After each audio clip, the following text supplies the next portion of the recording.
non gliela leggo. Mi commozione, sì, andrei in commozione. Sicuramente qui c'è il ringraziamento e il riconoscimento di tutta la popolazione di Clausetto.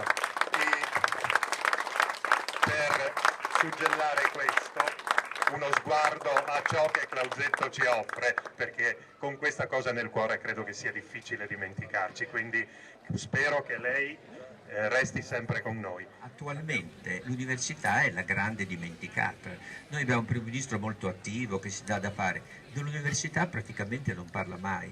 Eppure ecco, io non vorrei che l'Italia diventasse semplicemente il paese che fa da cuoco ai tedeschi e da guida turistica ai cinesi. Ecco, penso che una nazione di tanti abitanti con una storia come la nostra dovrebbe avere anche un notevole peso, la società, l'università, eccetera. Questo finora è stato dimenticato. Noi credo siamo l'unico paese che praticamente non ha fondi per la ricerca dal suo governo. I fondi arrivano solo dall'Europa, con una competizione durissima.